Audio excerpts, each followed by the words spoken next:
All right, Rabotai, Boker Tov. Good morning to everybody. Today, very important day, very delicate day for every single Jew, I think, not only in Eretz Yisrael. And I think that every single one of us have to make some tefillot, some tehillim, at least one chapter of tehillim right after the class. Because,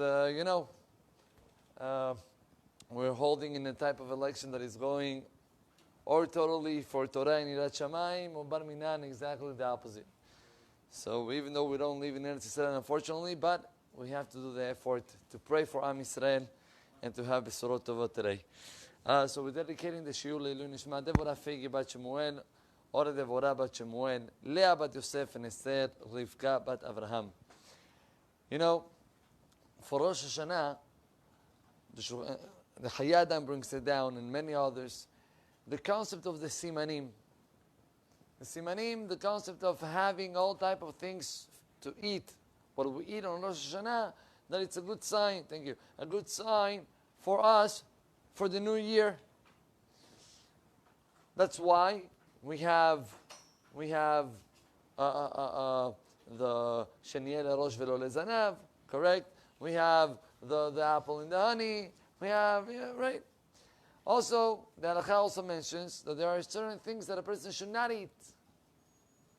One of the examples is egozim. How do you say egozim? Nuts? I don't know if it's nuts. Walnuts. Walnuts, it's not good to eat on Rosh Hashanah. And the reason is because egozim is gemateria of het. Right? It's the same gemateria of sin. And it's not good to eat it. Now, I understand there are people that they exaggerate, and they take every single thing and they made up a whole. But this concept of egozim, it's written already on the Sefarim, and it's something that a person have to be makpid. Saba Mikanim used to say that egozim, it's not good to eat because of hayt, but it's also not good to have hataim for, because of Rosh Hashanah. Meaning, don't look only about the simanim, look about also our actions. The main thing, obviously, the siman is something good. What about my actions? Right? It's not good to eat egozim, kol sheken, that it's not good to come with hataim, with averot, really, for Rosh Hashanah. But Rabotai, sheniyeh lerosh velo lezanav. What is this concept? We should be in the head and not the tail. So some Mefarshim explains, simple. Like the Mishnah writes, that a person have to be all the time, it's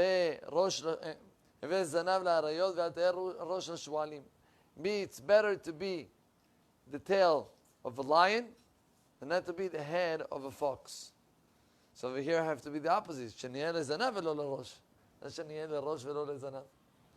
What is this concept of Sheniel Rosh? I saw it rather from Rabbi Galinsky. He said a story that happened to him. When he was in his 20s, he was in Europe, and the whole problem in between the Nazis and the communists in Russia started to blow up. A lot of Jews, they ran to Warsaw. They feel that that was a place where the majority of the Jews can still be okay because it was a parv place at the beginning. And then, unfortunately, also the war got inside the Russians at the beginning, I believe, and then the Germans. And Rabbi Galinsky was sent to Russia, to Siberia. He says that they were standing in a line in that camp that they had over there, and the general stood up and he started to say very tough things. He said how much they're going to work, and usually, they will have to stay 25 years in Siberia for jail. He says that the guy next to him was a goy. Goy, already at the age of 70-something, 80. And he sees that the goy starts to cry. So Rabbi Galinsky turns up to him and he tells him, you have to be happy. Happy? So yes. 25 years, at least he's telling you that he's going to live 25 years. For us, he's telling us that Bar Minan, The guy just ignore him. But then he says that the general continues his words. And he says, you see this gate? No one ever went out from this gate. Whoever came in didn't went out. He says that was a terrible besura. He will have to stay until his death. And he says, but what? Not the Germans and not the Russians and not the generals are the ones that manage the world, but it's only Borei Olam. He was able to go out from Siberia and get to Eretz Israel. He was able to open up yeshivot, kolelim. He was able to get married and to have children, grandchildren, and grandchildren. He had, mashallah, so many that when they invited him to give speeches in shiurim outside Israel, he wasn't able to because he had all type of semachot all the time. He says, who will say back then that I will get to this point? For me, just to go out from this place was already beracha. But Borei Olam, what he did, cause Yeshuot Esav Shem Hashem Ikra. I'm going to lift up the cause, the cup that is full of good things that Borei Olam is giving us, and to say to him, thank you. Rabotai, Sheniyeh lerosh velo lezanav, it's not only a beracha. Sheniyeh lerosh velo lezanav, it's not only we should be always in the head, always in a good mood. That's not only that. Sheniyeh lerosh velo lezanav is depending on us. Depends on how much you trust and you believe that Borei Olam can change whatever situation we have throughout life. That's why when we start the year, it's not just simanim be'alma. It's not just to make all type of signs, but it's to make the signs to become part of myself. To decide that yes, I trust on Borei Olam that He can change whatever situation there is, from Zanav to Rosh, from the tail to the head. But Rabotai, I was learning yesterday a little bit. You know, we see it every year, I think. At least I see it. People that are very close to HaKadosh Baruch Hu tzaddikim, right? That throughout the year, you know, their sins can be so minimal. When they approach Elul and Rosh Hashanah, they tremble. They're scared. I remember in my yeshiva, we used to have, before Elul, you can see the rabbis of the yeshiva, mamash, they were like you were able to catch the feelings with your hands. Terrible. And what happened? The people that are not so connected to HaKadosh Baruch Hu, people, medium, I'm not saying you, I'm saying me, people, medium people. When we get to Rosh Hashanah, Rosh Chodesh Elul, Rosh Hashanah, we don't feel so much. Yes, Selichot, yeah, more Shiurim, but you know, I don't feel that nervous. I don't feel the situation, the feeling of those rabbis, when it was supposed to be the opposite. Who is supposed to be more scared? So, you know, the rabbis are okay, they're going to pass easy. Right?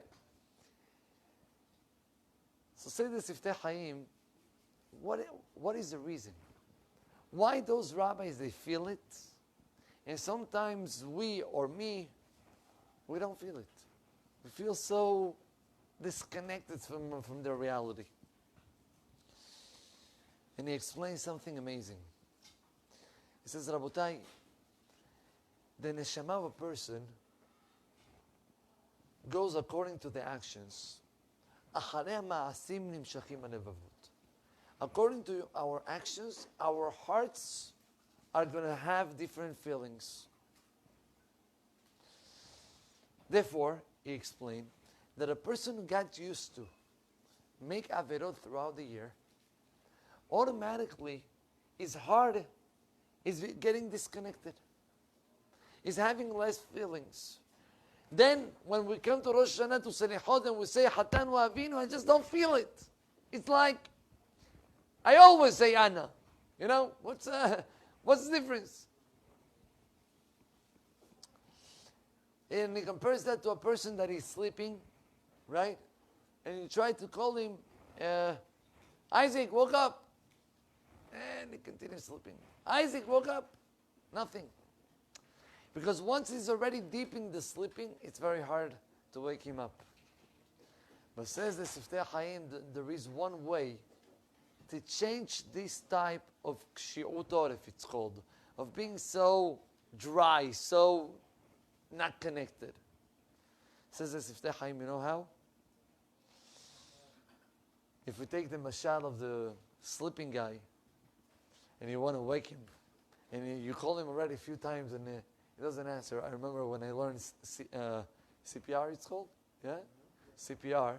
So there is one of the basic steps, is you call up the guy that is lying down, unconscious, and you call him by his name. And if he doesn't answer, what do you do?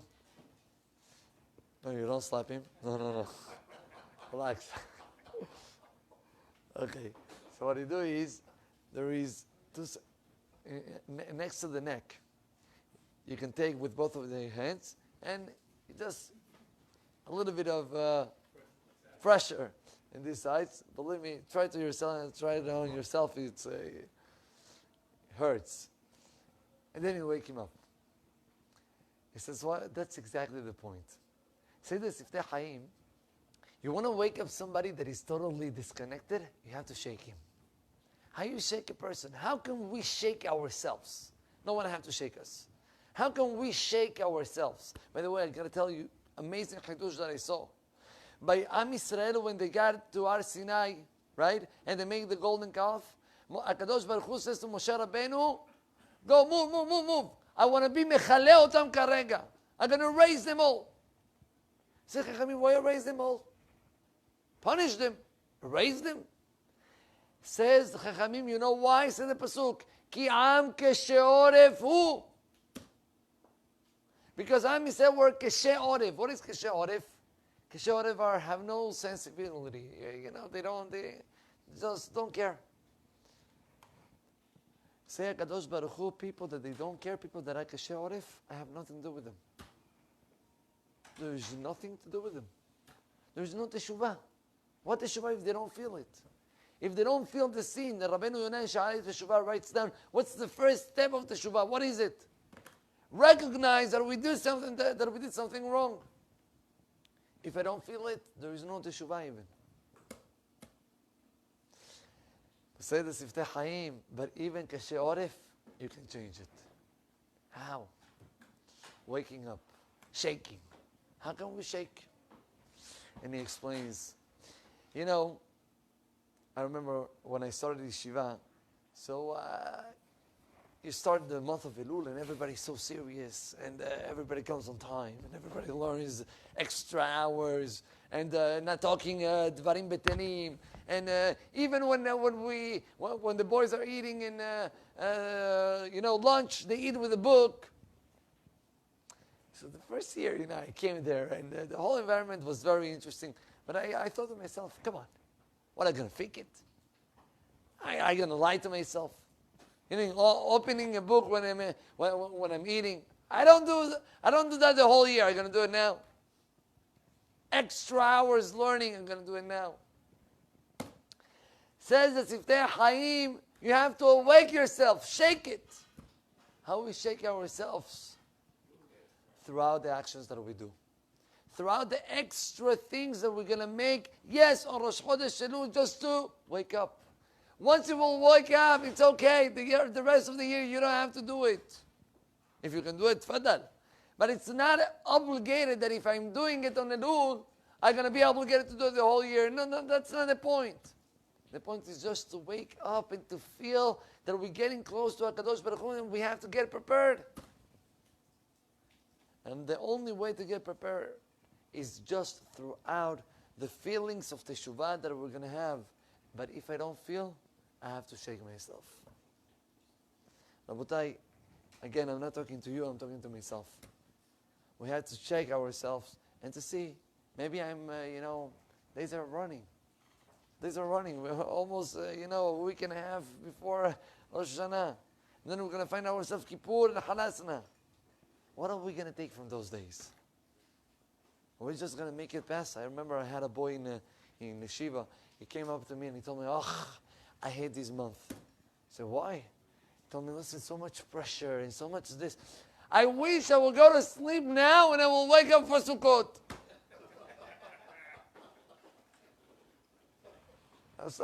Right? Sometimes we feel like that also.